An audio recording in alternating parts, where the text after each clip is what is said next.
朋友们，大家好，今天修一对音箱，客户说是这两个音箱有一个有声音，另外一个没有声音，我们试一下。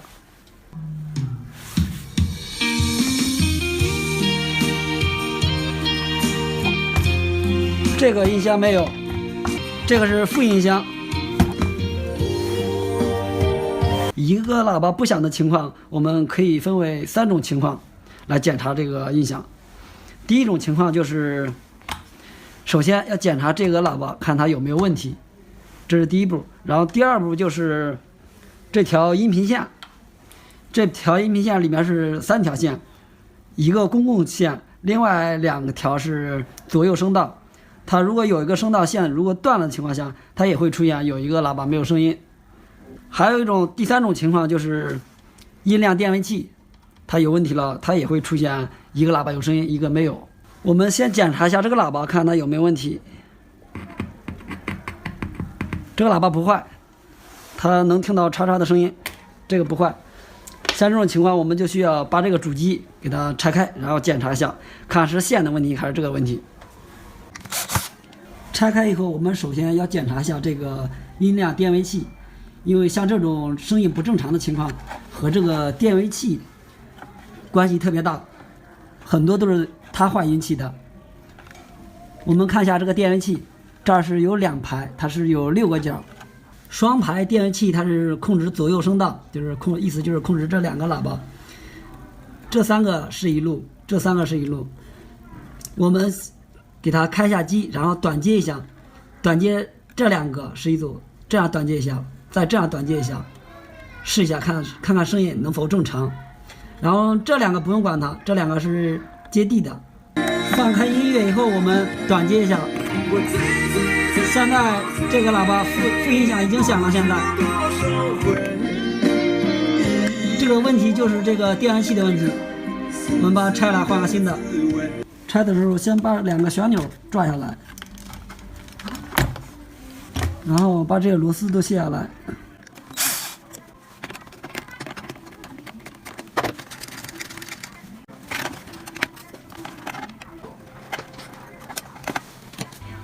这个旧的已经拆下来了，这是一个50K 的，我们找个同型号的给它装上。然后我们再试一下。好了，现在声音正常了。视频分享到这里了，我们下期再见。瓶子上面的盖啊拧得太紧了，无论怎么拧都把它打不开怎么办？其实呢，我们可以用一个绳子，只需要1秒钟就可以把它们快速的打开瓶盖。这个方法呢非常的简单又好用，给大家来分享一下这个方法。我们看，无论是这种水杯上面的盖子，还是这种瓶盖，或者是这种上面的瓶盖，当我们把它想打开的时候，无论怎么拧把它拧不开的时候啊，我们可以用这个绳子。比如啊，就这个水杯，你看啊，因为拧得太紧了，打的时候呢怎么拧把它都拧不开。我们看，因为拧的时候呢用不上力，这边呢也没有这个防滑的设计，这样拧的时候手始终抓不住它，也用不上力，拧不开怎么办？你看啊，然后我们来垫个毛巾再来测试一下，也是不行的，非常打滑，根本抓不住，拧不开。我们来看，现在我们用这个绳子教大家如何1秒钟快速的把它打开。首先呢，我们找一段绳子，我们来看，把这2头给它先系一下。我们看，先把它绑在一起，就这样绑好以后，就是一个这样的圆滑的形状。然后呢，我们给它折叠一下，你看，哎，弄成这个样子以后，接下来我们弄点水，先把这绳子泡一下，只是给它泡湿了就行。泡完以后，接下来我们把这绳子给它套在这个盖上面。套好了以后呢，接下来这边啊，我们在家里可以找个筷子啊，一次性筷子或者是其他的筷子也可以，穿过来以后，这样一直旋转这个绳子，让它拧紧瓶子盖，让它收紧，收得越紧效果越好。你看，收紧了之后，然后呢，我们开始拧这个瓶子盖，收紧了以后我们就开始拧啊。我们来看一下，收紧了以后，这样一拧就开了。我们仔细看，这样相当于是借助一个杠杆的力量，看打开了，是不是非常的速度快是吧？只要做好准备工作以后，只需要1秒钟就可以把它给打开了。这个方法呢，非常的好用啊。好了，视频感谢大家观看，我们下期再见。朋友们，大家好。像这种电解电容在电源板当中是常用的。大家发现一个问题没有？就是这种电解电容它的顶部都有一种凹槽，看到吗？这个也是，这些是 Y 字凹槽，这个是10字凹槽，可能还有一些别的图形，不过它归根结底它都有这种凹槽。为什么每个厂家它做的电容顶部都有这种凹槽？实际上它的作用是非常大的。我们可以打个比方，我可以把它比喻成这个凹槽就相当于是一个安全阀门。我们看一下电容这个标识，这儿有个105度，它这个意思就是它内部温度在工作的时候不能超过这个温度。这个电容的结构啊，它外边就是一层铝壳，它是封闭状态，这个里面它是有电解液的。这个里边如果温度超过105度以后，它内部的电解液它就要温度升高，然后膨胀以后它就会把这个盖给顶开。看到这个没有？这就是相当于是炸开了，这个已经顶开了。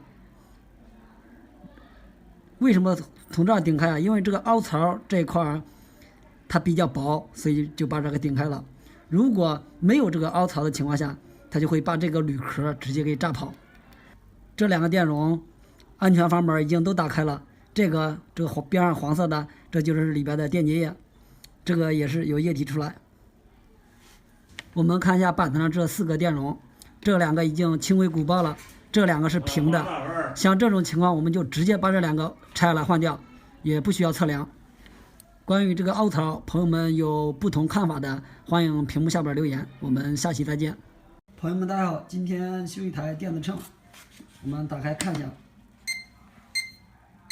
它这个问题是开机以后这边没有显示，然后这一面是有显示的。像这种情况，我们把它拆开检查一下，看看是什么问题。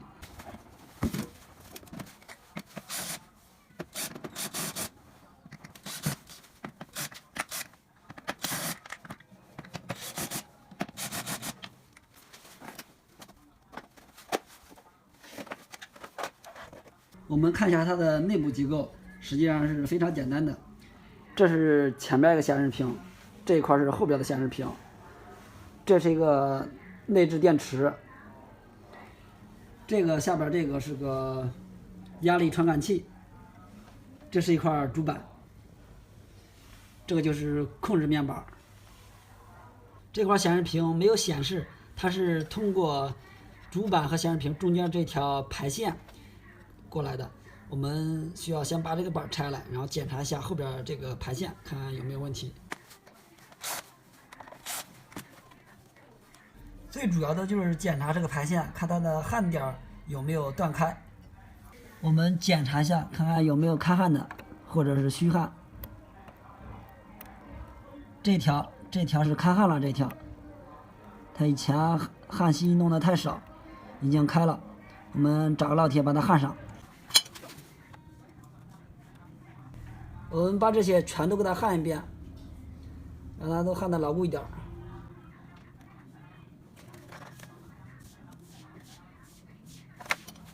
然后我们再，现在已经出来了，关机再试一下。好，已经都有字了，现在粘的这个固定胶已经开了，这个我们再给它固定一下，这样的话就更耐用了。现在一切都正常了，这一面有字儿。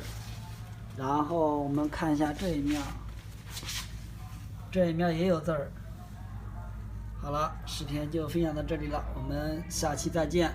朋友们，大家好，今天修一台电磁炉。这个电磁炉问题是通上电后没有任何反应，这个电磁炉外观油太多了，没法放在我那个维修桌上，我们就在地上维修吧，没有任何反应。像这种不通电的问题，我们首先要检查这个保险，这保险已经烧断了，然后我们再测一下这个 IGBT。这个 IGBT 这个也烧坏了，然后我们把 IGBT 拆下来，然后再测一下整流桥，看它坏不坏。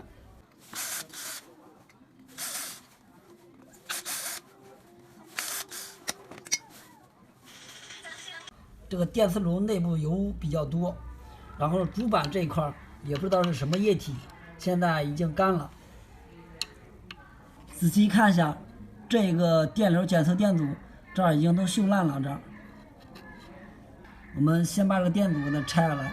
这个旧的是一个330K 的电阻，然后我们找个新的给它先换上，然后我们再把这个 IGBT 拆下来。拆下来以后，我们再测一下，这样测的比较准确。这个确实都击穿了，这个已经坏了。然后再测量一下整流桥，这整流桥可能有问题，我们把它拆下来再测量一下。我们再测一下，这个整流桥也坏了，这两个已经都烧坏了，我们找两个新的换上去。功率管和整流桥已经换上去了，然后这个保险也换了。为了不让它有后顾之忧，然后我们想把它修得彻底一点的话，然后把这两个对管，就是 S8550 和 S8050 这两个对管也一块给它换了。现在通上电试一下。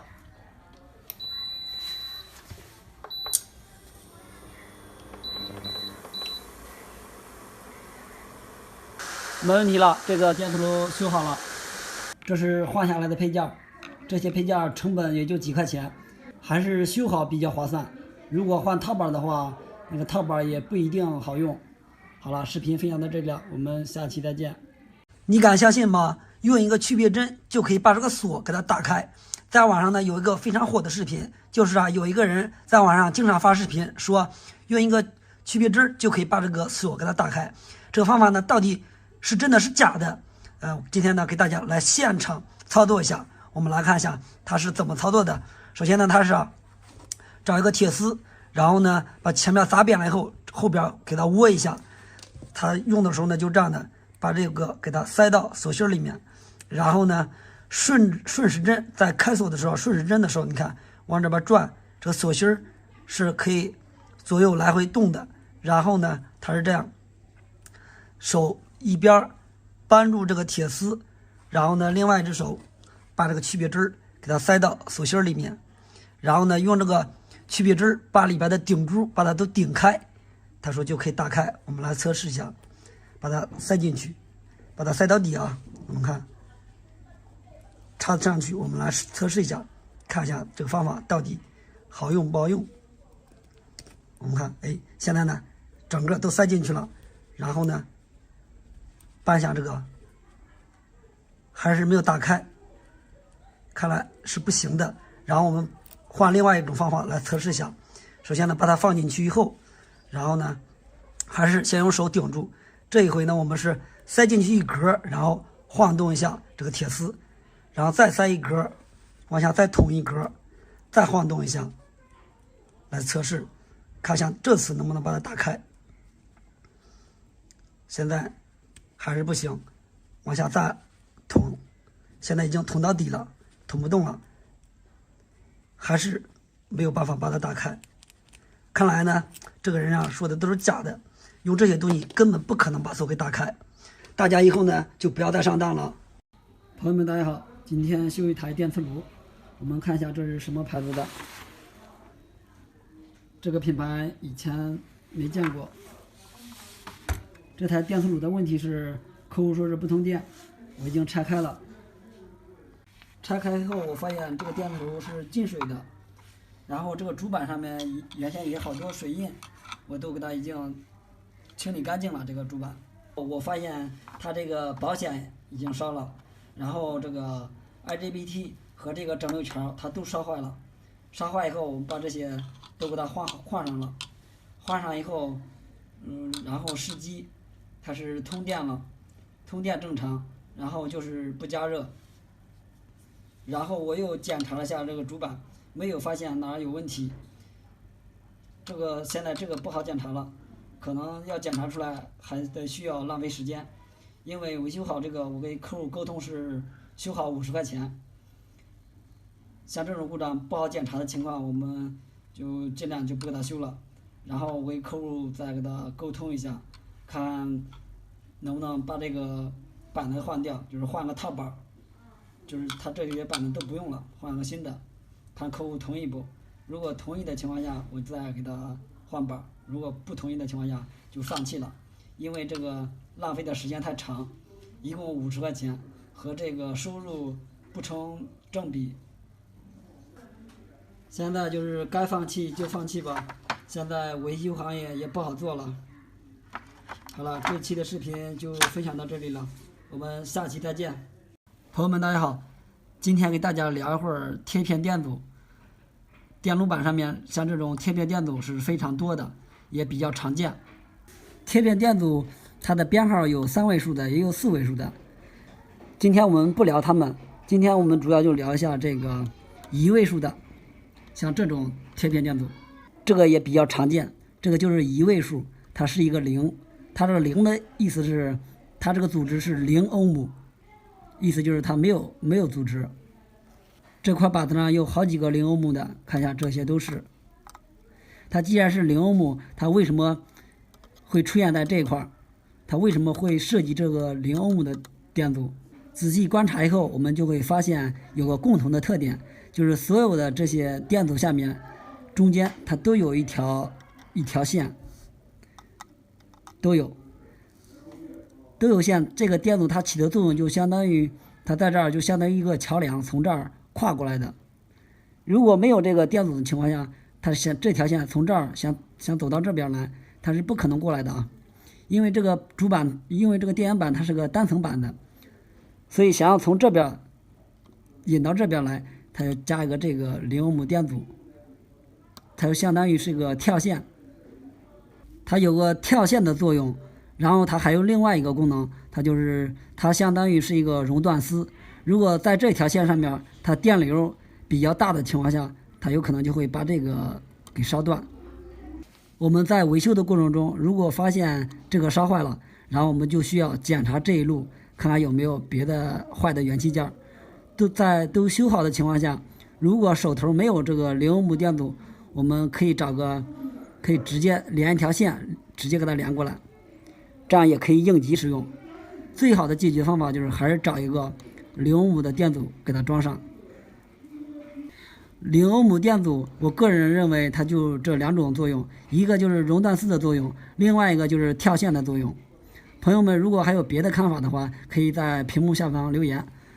我们下期再见。朋友们大家好，今天我们聊一下主板上面的一个电子元件。这是一个电视机的主板，这种小元件用的比较多，在电脑主板上用的也特别多。我们看一下，它是有8个角，它不是什么芯片，它是一个电阻，这个贴片电阻，它叫做排阻。这一个电阻就相当于4个电阻在这儿排列了4个8个角，然后上面一个角和下边一个角相对应的，这是一个电阻。然后上面第2个和下边第2个，这是第2个电阻，以此类推，这是3个、4个。它的测量方法和这种单独的电阻测量方法是一样的。然后它的上面的这个编号代码和这个单独的也是一样的。我们看一下这个是330，这就是一个33欧的，这个0不用管它，看前面2位数字。测量方法，这样一组一组的测量，对，就这样测量。如果发现哪一组组织不对，就把这个整个换掉，这是一个一体的。这种排阻大部分用在这种像这些数据主板上面，比如是电视机主板或者是电脑主板，一般这一方面用的比较多。它在电源上面一般用的太少，我没有见过。这个排组在更换的时候，我们选一个和它组织是一样的，大小一样，然后它的外观最好还是一样的，不要比它小了，小的话可能会不太耐用。好了，今天这个排组就分享到这里了，我们下期再见。平时我们使用的这些干电池没有电了，假如没有时间去买怎么办呢？其实只需要10秒钟就可以给它们恢复满电。方法呢非常的简单，比如这种1.5伏的电池没电了后呢，我们可以用个手机充电器给它恢复满电。而这种9伏的干电池呢没电了后呢，其实也是可以的。我们给它恢复的时候呢，其实就是用一个这样的12伏的，家里找个这样的12伏的电源，就可以10秒钟给它恢复满电。我们来看一下这2块电池，我们在给它恢复满电之前呢，首先先来测量一下，看它还有多少的电。等会儿我们给它恢复完后做一个对比。我们来看，先来看一下这块绿色的电池，你看现在它是8.7伏。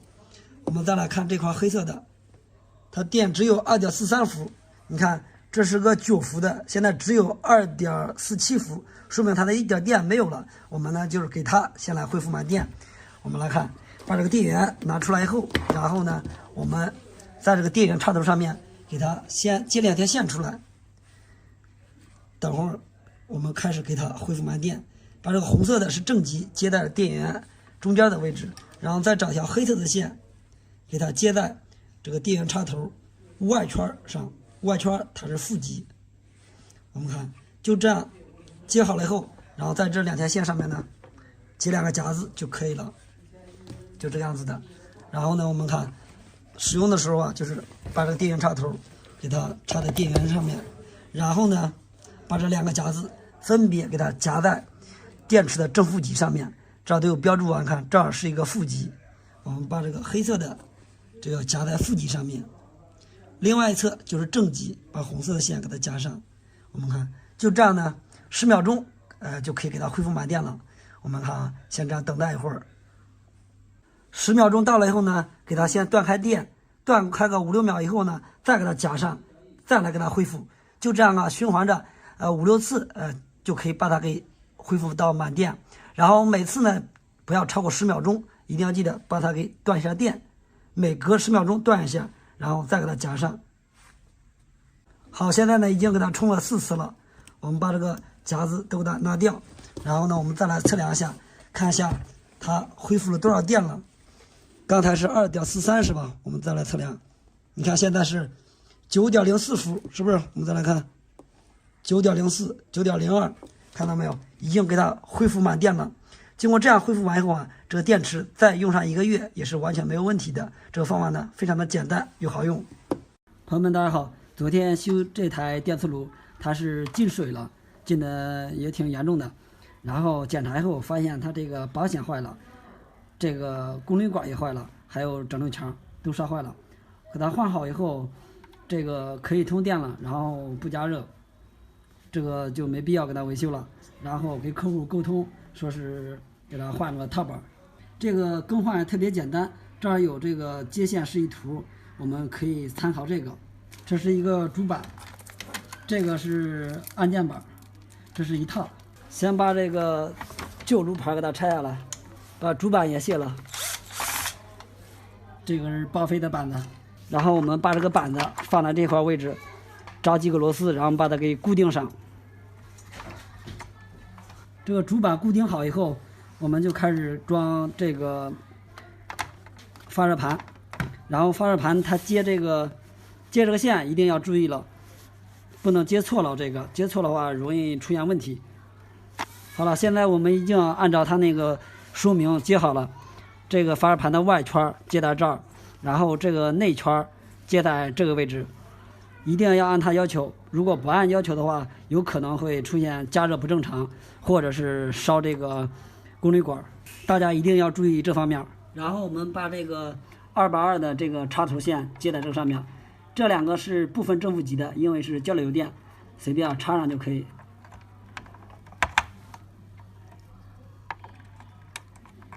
然后我们接这个风扇，这儿写着一个是风扇18伏，然后我们就把这个风扇这个排线给它插在这儿。这个是炉面传感器，说明书上也标注了。然后我们就把这个炉面上这个传感器线给它插上。这个线都接好以后，我们就插这个控制板了。这个控制板是在这儿插的了，我们最后插。我们先把它这个旧的给它拆下来。这个旧的面板拆下来以后，我们从这儿开个窟窿，然后这个新的控制面板我们给它装在这个位置。这儿开个窟窿以后，然后把这个线给穿进去。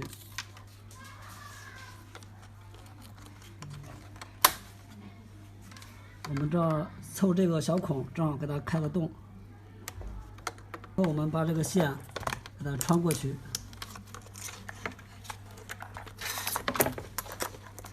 然后把这个排线插在这个主板上面。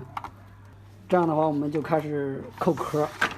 我们把这儿都清理干净，清理干净以后，然后这个控制面板后边是自带双面胶的，这个我们把这个揭开。因为这个面儿有个弧度，它周围怕粘不结实，然后我们再给它抹点这个胶，上的胶它也防水，然后粘的也牢固。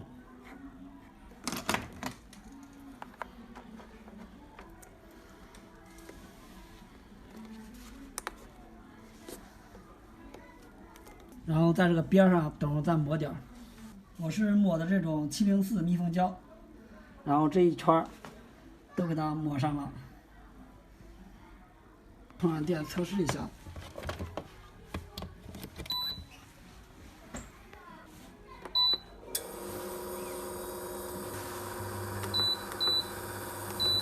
好了，现在这个套板就已经换好了，这个换的话也非常简单。朋友们，大家好，今天修台豆浆机，客户说是不能使用了，我们通上电检查一下。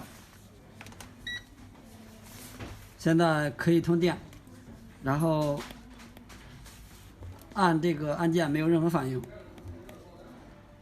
我们拆开检查一下，像这种可以通电，然后按键没有任何反应的情况下，我们首先要检查一下这个，就是这个薄膜开关，它这是用的是薄膜按键，这是薄膜按键的排线，这里面是有3条线。测试这个按键能不能使用的话，我们就可以先给它通上电，然后短接一下这3条线，任意2条短接一下，看它有没有反应。如果有反应的话，就是这个开关坏了。先给它通上电，然后短接一下开关，任意短接。任意短接它是没事的，也不会伤坏主板东西。有反应了是吧？现在这个就是选择键。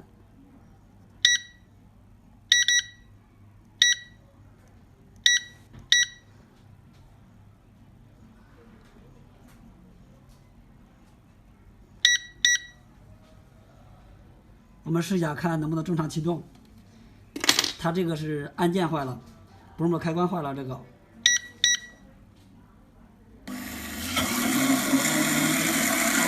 现在可以转了，现在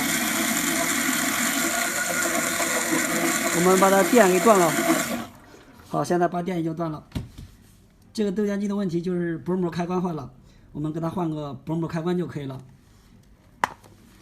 这个换的话也非常简单，就这个可以拽下来，这是个插线，可以拽下来，然后把这个接下来换上就可以。